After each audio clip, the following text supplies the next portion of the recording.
157 persone, noi ieri sera alle 6 di sera abbiamo fatto 3.000 persone sulla stessa piazza. E molto probabilmente, sapendo che erano in tanti, 1.500 2 ore prima sono venuti a Nervesa della Battaglia per il 24 maggio. Per cui grazie a tutti i cittadini, è il caso di iniziare a dirlo, che con molto calore ci hanno seguito durante questa campagna. Per noi parlano i fatti, non è che abbiamo difficoltà e dobbiamo incaricare i fotografi di fare le inquadrature da 20 parti per lo stesso soggetto per dimostrare al pubblico. Penso che quelle 3.000 persone siano un esempio di cosa significhi sentire questa campagna e difendere un'idea. Guardate, io penso che questa campagna non sia contro nessuno. Spesso i giornalisti mi chiedono: ma cosa pensa di quel candidato o dell'altro candidato? Se voi fate una ricerca su Google e scrivete il mio nome con a fianco il nome di qualche altro mio avversario, non troverete nessuna dichiarazione, perché penso che la condizione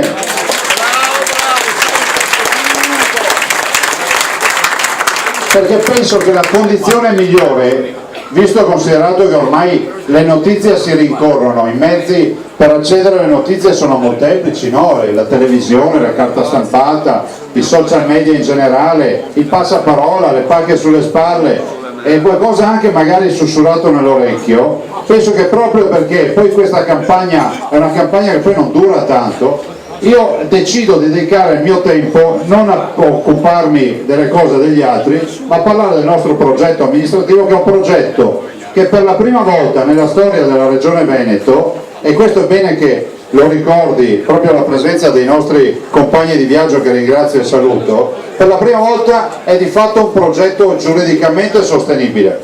Non si lasciano spazi a divagazioni sul tema. Quando parliamo di sanità, e voi avrete modo di leggerlo fino in fondo questo programma, pagina dopo pagina, oltre a parlare dei risultati amministrativi, si parla anche di quello che si farà, come si farà e con che provvedimenti amministrativi si farà. Ovvio è che portiamo il risultato di 5 anni di buona amministrazione. Voglio ricordare che per noi non è stata facile, e qua capisco gli interventi degli amministratori di oggi, non è stata facile perché comunque si dice sempre che a governare non si guadagna consenso. Beh, a vedere quello che accadrà, insomma, penso che abbiamo gestito i 5 anni peggiori della storia di questa regione. Noi oggi ancora lasciamo questa regione con 170.000 disoccupati, però possiamo dire ai veneti, e lo diciamo con orgoglio, che abbiamo la performance sulla disoccupazione migliore d'Italia dopo Trento e Bolzano. Non abbiamo quell'autonomia, ma la stiamo già sperimentando, 6,7% contro il 13,4% nazionale. E penso che questo sia dovuto innanzitutto alla voglia di rischiare dei nostri cittadini, perché la crisi innanzitutto ha messo in discussione la propensione a rischiare. Le nostre 600.000 imprese comunque battendosi hanno tenuto alzate le serrande con non poche difficoltà. È bene che ricordiamo che sono stati anche i 5 anni dei 150 imprenditori che si sono suicidati, è bene che le ricordiamo queste cose, perché qui da noi questa è stata un'autentica tragedia. Però guardiamo il futuro con positività, perché sappiamo che solo i pessimisti non fanno fortuna.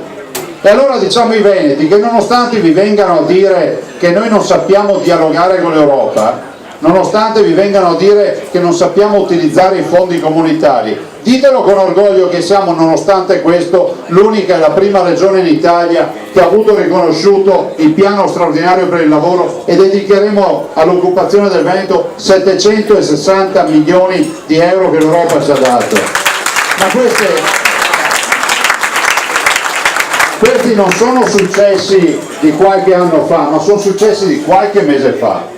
I giornali nazionali hanno riportato questa notizia. Il Veneto per primo ha riconosciuto il piano dell'Europa, il Veneto per primo ha riconosciuto anche 1.184 milioni per le nostre 160.000 aziende agricole del Veneto. E parlo in una provincia dove questa provincia rappresenta la prima agricoltura del Veneto, in un Veneto che comunque l'agricoltura fattura circa 6 miliardi di euro. Noi siamo sul pezzo, lo siamo stati con la crisi, ma lo siamo stati anche con la grande tragedia dell'alluvione. Parlo in un territorio dove l'alluvione si è conosciuta da vicino. In tutta sincerità, io sentivo parlare da bimbo dell'alluvione, dice, ma io non l'ho mai vista una vera alluvione. quando tu da pochi mesi, erano 4 mesi, sei presidente di una regione e ti ritrovi che su 581 comuni, allora erano 581, oggi sono 579, su 500, devo dirlo ragazzi, perché sono un po' sempre il cattone il censore che mi dice che ho sbagliato i numeri,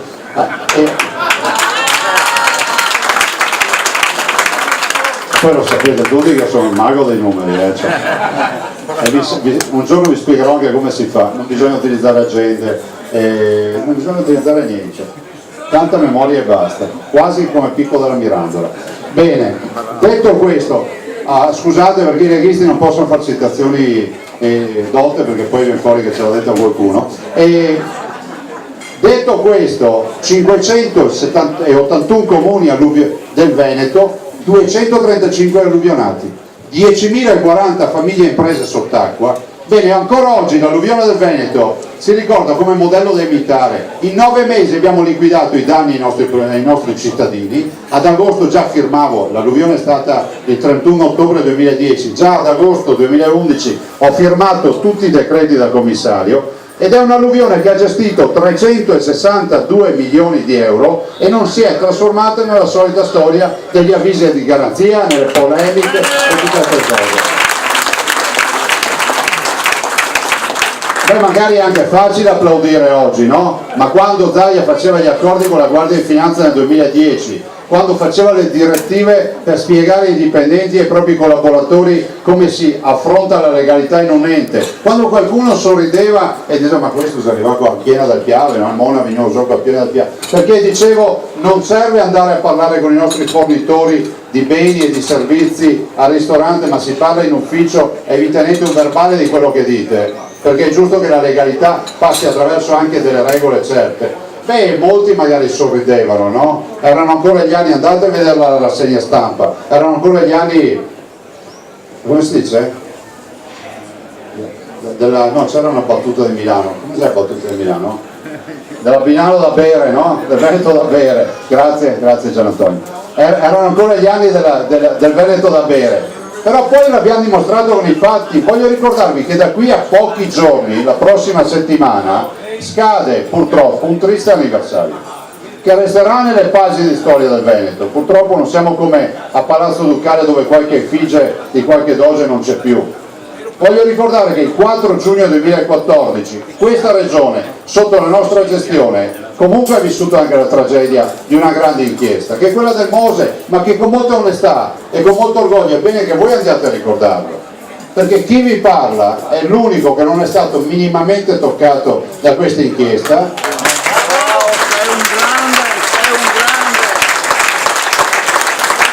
Assieme ovviamente a tantissimi altri amministratori, ma siccome sono parte in causa, ma soprattutto voglio ricordare a chi vuol fare lezioni, che magari ai suoi compari che sono stati arrestati in quelle giornate tristi per il Veneto, che se aveste avuto modo di leggere le 800 pagine di ordinanze di custodia cautelare che quella mattina sono state l'elemento, lo strumento per fare quei 33-34 arresti, vedreste che questa inchiesta inizia nel 2010. Vedreste che questa inchiesta comunque ha avuto un dispiegamento di forze paurose, capireste che su questa inchiesta comunque c'erano forze contrapposte già anche all'interno delle indagini. Non è un caso insomma che sia stato arrestato un illustre esponente della Guardia di Finanza, stessa Guardia di Finanza che ha fatto le indagini fra l'altro. Ma non è neanche un caso che i magistrati, valentissimi magistrati, giovani, scrivano che il sistema funzionava negli anni 90, ma è bene ricordare che i fatti contestati non sono attribuiti alla mia amministrazione, ma sono attribuiti a quello che accadeva prima. Ma soprattutto ricordiamolo che stiamo parlando di un cantiere che non è il cantiere della regione, perché il Mose è un cantiere dello Stato.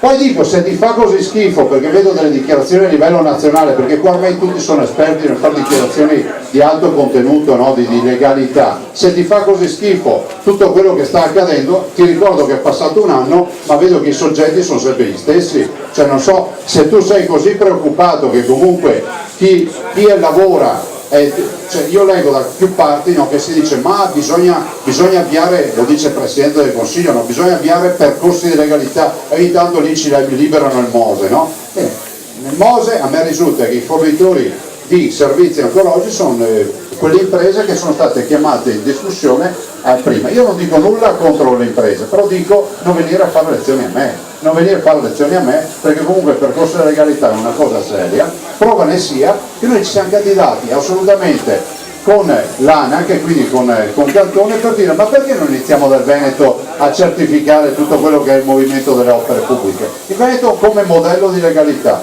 ne abbiamo firmati tanti protocolli di legalità, continuiamo su questa strada. La sanità, siamo regione benchmark nazionale. Cosa vuol dire? Vuol dire che il governo ha scelto il Veneto come regione di riferimento. Lo siamo perché siamo bravi, lo siamo perché siamo attrattivi. Voglio ricordare che siamo attrattivi al punto tale che quest'anno, parlo del bilancio 2014, abbiamo attratto sanità da fuori Veneto, quindi pazienti da fuori Veneto, per un controvalore di 320 milioni di euro.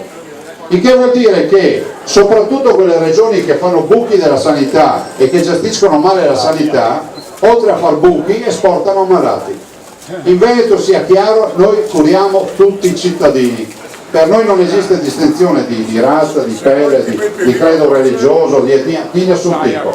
Però è altrettanto vero che dobbiamo dire che la sanità del Veneto, e ricordatelo con orgoglio in giro, è l'unica sanità dove non si applica l'addizionale IRPEF regionale. Ci eravamo impegnati con i veneti, la ricordate la stagione non metteremo tasse, noi le tasse non le abbiamo messe, l'addizionale IRPEF regionale vale quasi 200 milioni di euro. Né più né meno che i 200 milioni che oggi il governo Renzi ci vuole tagliare, taglio sospeso perché ci sono le elezioni, ma lo faranno il giorno dopo. I 2 miliardi e 7 nazionali che si tradurranno per il Veneto in 200 milioni di taglio. Siamo l'unica regione in Italia che non applica i ticket regionali. Ditelo ai cittadini. Cioè noi non applichiamo la facoltà di mettere ticket regionali, ma applichiamo solo i ticket nazionali. Siamo la regione d'Italia con la spesa pro capite più bassa d'Italia. Il che vuol dire che curiamo bene i cittadini, ci restano mediamente 7 giorni, 8 giorni, dipende da che parte si guarda il dato statistico, li curiamo bene, siamo efficienti, siamo in testa alla trapiantologia, pensate a quello che è il trapianto del cuore, il centro Gallucci di Padova, il professor Gerosa, pensate al professor Vera con trapianto di polmoni, pensate al centro d'eccellenza che abbiamo qui su Verona per il pancreas, pensate insomma a tutte le eccellenze che abbiamo. Abbiamo la prima clinica di oncoematologia pediatrica a livello internazionale, cioè Padova, vorrei ricordarvi un'altra eccellenza, ma pensate ad esempio che cos'è la rete dell'offerta ospedaliera e sanitaria della provincia di Verona e pensate a quante eccellenze questa provincia sa esprimere. Qui avete un centro, visto che parliamo di bambini, della fibrosi cistica, che è un centro di riferimento internazionale per la fibrosi cistica, dove oltre a curare i ragazzi si fa anche ricerca e molto altro ancora. Detto questo, perché? Per dirvi che per la sanità avete sentito un gran parlare del numero delle ULSS, ma guardate i dati. Allora, noi abbiamo 21 ULSS, non 22, perché chi va a dire l'informazione a Renzi sbaglia. Io gli ho detto a Renzi, guarda, attenzione con i numeri, non fidarti, gli ho detto personalmente, non fidarti perché è sbagliato il numero.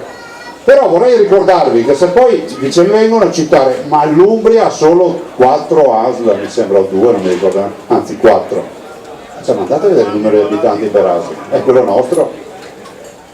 Però nonostante questo, mentre gli altri si adoperavano per contare le ASL pensando che fosse l'unico tallone d'Achille per la nostra sanità, nel frattempo noi abbiamo fatto un percorso da soli a livello nazionale, istruendo ovviamente tutto un percorso giuridico con il governo per avviare la gestione sanitaria centrata. Che cos'è? Una grande rivoluzione.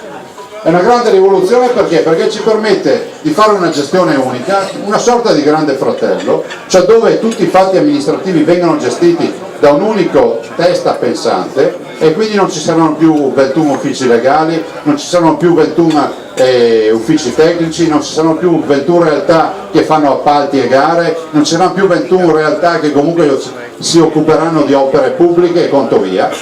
E andiamo verso un'azienda che quando uno ti dice ma voi quante ULSS fate? Ma di fatto veramente ne facciamo una, l'azienda zero, perché poi le altre sul territorio non avranno più fondamentale status come ce l'hanno oggi. ma vi dico anche di più, che è fondamentale da subito la risposta al quesito che vi viene in mente: ma perché non l'avete fatto prima? Perché il percorso giuridico per costruire tutto questo iter ci ha impiegato un paio d'anni, perché è uscita la legge forse nel 2012, giusto Luca? Nel 2012 il governo ha dato facoltà di avviare le sperimentazioni di gestione sanitaria centrata, il che vuol dire, ci ha detto, parte del fondo sanitario a voi spettante, parte degli 8 miliardi 400 rotti milioni, provate a gestirlo in maniera centrata, se funziona vi autorizziamo a farlo per tutta la regione. Quindi siamo i primi anche lì, perché noi abbiamo una visione di sanità che è una visione di eccellenza, di deospedalizzazione. L'ospedale si deve stare poco. L'ospedale bisogna investire sulle professionalità, sulle nuove tecnologie. Avete visto che stagione abbiamo inaugurato di macchinari? Quanti ne abbiamo presentati? A Vicenza il Cyberknife, un robot che opera il cervello in maniera informatizzata, mappando informaticamente la scatola cranica e quindi operando il cervello. Pensate che ce lo paghiamo con l'immigrazione sanitaria. Il robot Da Vinci, quindi tutta la robotizzazione dell'operazione addominale è quello che si fa, ce l'abbiamo su Verona, peraltro il professor Artibani è uno degli illustri utilizzatori del robot per la chirurgia della prostata, anche lì, ma 32 ingrandimenti, anche lì vuol dire non avere i problemi post-operatori, l'operazione della prostata che conoscete tutti, sono quelli dell'incontinenza urinaria, della percentuale di impotenza o quant'altro, cioè la qualità della vita e la grande specialità. Questo è quello che vogliamo della sanità del Veneto. Quindi, rispondendo anche al sindaco Boscaini, la nostra visione è quella di chiudere i grandi accordi che abbiamo chiuso con i medici di base e le medicine di gruppo, anche qui. Ma noi le medicine di gruppo non venite a spiegarcela a noi, ce ne sono già un centinaio in Veneto. L'unico piano sociosanitario a livello nazionale che recepisce le medicine di gruppo è quello del Veneto. Abbiamo chiuso l'accordo con i medici di base, daremo modo ai cittadini di avere questa assistenza dell'ultimo miglio, quindi assistenza 8 del mattino, 10 di sera durante i giorni feriali, medico e infermiere, ma vicino a casa tua, nel tuo comune, saranno circa 300-350 le medicine di gruppo a regime. Abbiamo stanziato 25 milioni di euro all'anno, e poi i festivi dalle 8 alle 10 del mattino, e comunque nelle 24 ore la guardia medica sempre nel tuo comune con la medicina di gruppo. E vuol dire che molti codici bianchi, sono 2 milioni i codici bianchi, cioè scusate, gli accessi a pronto soccorso diminuiranno, vuol dire che il nostro progetto di abbattimento delle liste d'attesa continuerà ad andare. Noi lì abbiamo scritto liste d'attesa zero, e vi posso garantire, vi do la mia parola d'onore, che le liste d'attesa saranno zero, perché comunque il progetto ce l'abbiamo ben chiaro in mente e sappiamo come fare.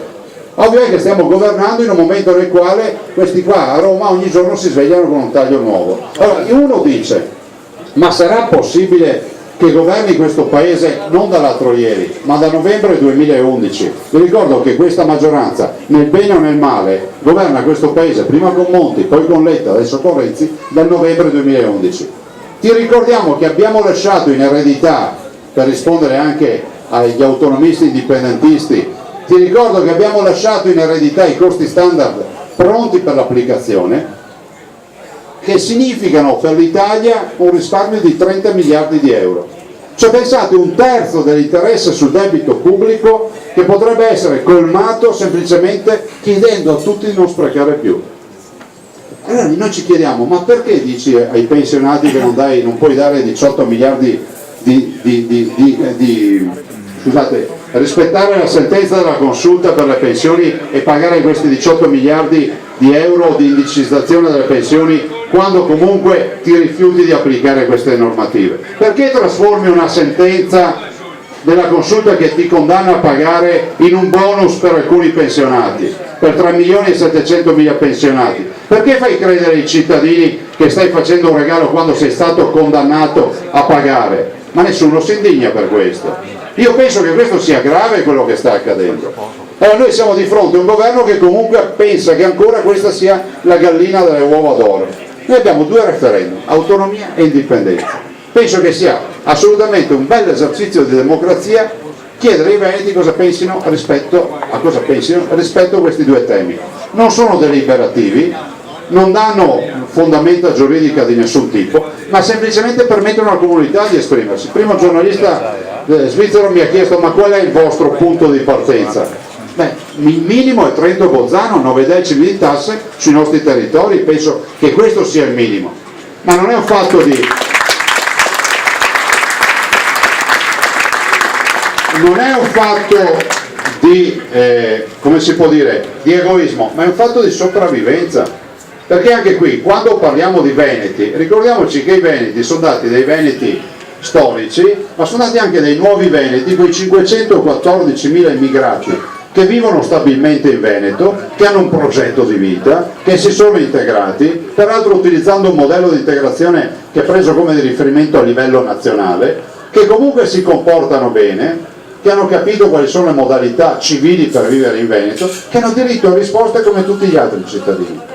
Non bisogna essere ipocriti, però è altrettanto vero che se non amiamo l'ipocrisia dobbiamo dire anche a gran voce, e la nostra regione lo sta dicendo, l'abbiamo detto anche col governo Berlusconi, che qualcuno venga sempre a fare lezione, ma non è vero che avete detto di no. Io personalmente in primavera 2011, governo Berlusconi, ho detto di no ai flussi migratori in Veneto. Perché? Perché abbiamo 514.000 immigrati, perché 42.000 di questi sono senza lavoro in questo momento, perché è giusto che comunque per primi debbano avere una risposta assieme a tutti gli altri disoccupati, e perché è ipocrita far credere a un immigrato che arriva qui che ci sia l'Eldorado, perché non c'è. Ed è anche disumano pensare che qualcuno possa credere che la dignità umana passi attraverso una tendopoli o un'ospitalità in una discarica a cielo aperto che qui da noi chiamano caserma abbandonata, perché questo è quello che ci hanno proposto. Poi qualcuno dice ospitateli nelle case. Per carità, non si discute il buon animo e la buona disponibilità. Noi la solidarietà, guardate, nessuno deve venirsi a insegnare la solidarietà, una persona di 5 in Veneto fa solidarietà, e penso che questo insomma sia atavico ormai nei veneti. Però diciamo una cosa, nel momento in cui il ministro degli interni, alias Angelino Alfano, ti dice nel summit la scorsa settimana, c'ero io e presidente Chiamparino, ti viene a dire che dei 170.000 immigrati arrivati in Italia nel 2014, solo un terzo, cioè solo diciamo 40.000, hanno avuto un riconoscimento dopo un anno dello status di profugo, vuol dire che 2 su 3 non sono profughi, giusto? E vuol dire che ho 2 possibilità su 3 di ospitare uno che non è un profugo, ma se ospito uno che non è un profugo vuol dire che non è scappato dalla fame, dalla morte sicura, ma semplicemente se ne sta andando in giro per il mondo. Questo lo dice il Ministero degli Interni.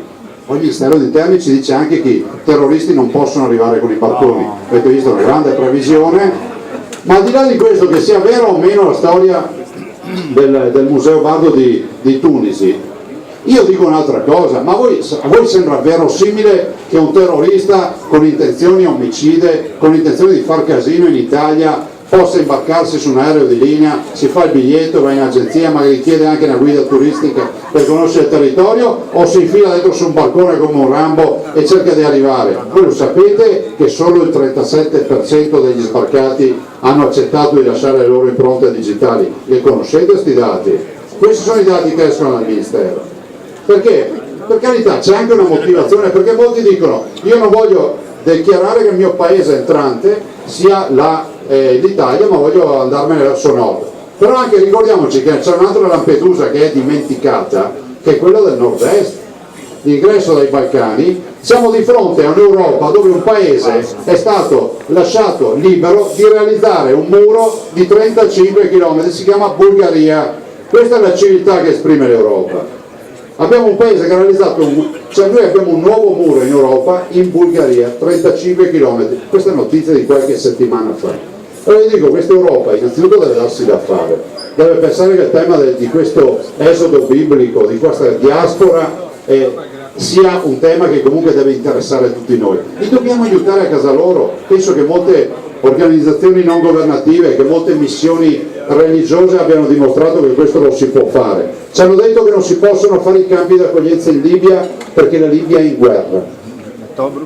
Però scusate, quando siamo andati in Afghanistan a fare i centri di accoglienza vedo che a me non sembra che fosse la culla della democrazia, ma soprattutto dico, ma quando Mister Sarkozy decise di bombardare la Libia, gli italiani perché non si sono opposti? Ve lo siete mai chiesto? Anche la Merkel disse di no, e si chiamò fuori dal bombardamento della Libia. Oggi noi pretendiamo che i tedeschi paghino il conto per scelte che hanno fatto gli altri, tra i quali anche gli italiani che non si sono opposti, perché sapete fa figo essere sempre accodati a qualcuno, del resto basta leggere la storia d'Italia, noi ci siamo sempre accodati a qualcuno, non abbiamo mai deciso qualcosa in proprio. Io andrei ai romani per trovare qualcosa di buono, no? Oppure magari la Repubblica Veneta, ma questa è tutta altra roba.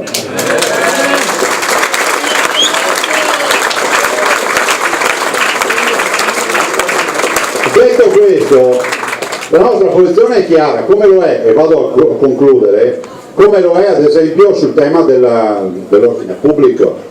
Come voi sapete io redigo quotidianamente un bollettino di guerra, ormai lo chiamo, no? Perché se tu guardi la cronaca del tuo paese, finisce che ogni 10 giorni vedi che c'è una rapinetta, c'è un furtarello, provate a leggere il bollettino che diffondo io tutte le mattine, che fa la sintesi del giorno prima in Veneto. Quindi prende comune per comune e viene fuori che nonostante ci dicano a livello nazionale che ormai qua si vive in un'oasi tranquilla, non c'è più nessun problema, viene fuori comunque rapine, furti, tutte le aggressioni, comunque sono una costante quotidiana. Pensate, nella mia città, Treviso, una signora viene inseguita all'ora di pranzo, 85 anni, arrivano in casa, la pestano per bene, si è finita in ospedale, l'abbiamo vista sulle tv nazionali, e le spezzano anche le dita per rubarle gli anelli. Allora, se qualcuno continua a dire che questa è microcriminalità, è sul posto sbagliato, non venite a votare noi, siete sul posto sbagliato, perché per noi i delinquenti sono delinquenti, punto e basta. E lo diciamo anche perché ci domandiamo per quale motivo in un paese come l'Italia sia difficile andare in galera. Pensate che negli Stati Uniti, se guidate in stato di ebbrezza, una notte, 2 in galera ve la fate, no? E intanto ti fai un'idea. Qui da noi c'è anni e anni di impegno civile e sociale per andare in galera. Prova che sia che gli albanesi intercettati addirittura si stimolano, dico vieni in Italia a fare delinquente, perché va alla grande. Allora, quali potrebbero essere le misure? Ma le misure potrebbero essere, ad esempio, ricordare a tutti questi tromboni che stanno girando in campagna elettorale che il testo unico di pubblica sicurezza dà in capo al Ministero degli Interni le competenze. C'è qualcuno che sta facendo credere ai veneti che il Veneto non fa nulla per l'ordine pubblico e la sicurezza, cioè per fortuna non è nostra competenza, sarebbe grave che fosse competenza nostra e noi non li vedremmo girare tutti questi delinquenti se fosse competenza nostra. 2 soluzioni a costo zero: andare a convocare il Parlamento e inasprire le pene, costa zero, semplicemente inasprendo le pene. Difficile farlo se sei un governo che ha fatto 5 svuota carceri e hai depenalizzato 157 reati. 2, abbiamo penso 10-15 mila militari dell'esercito solo nel nord-est che sono lì in attesa di una guerra che speriamo non venga mai, o di una missione di guerra in giro per il mondo. Noi siamo solo per le missioni di pace. Io ho fatto l'obiettore di coscienza, figurate, so che Ciro magari si preoccupa, però sta tranquillo. Sono assolutamente pacifista e penso che perché non utilizziamo questi militari dell'esercito per dire di andare in strada e a coordinarsi con le forze di polizia. Ci sono stati i vespri siciliani, a voi farebbe schifo di avere i vespri veneti e che facciano un po' di pulizia di questi delinquenti?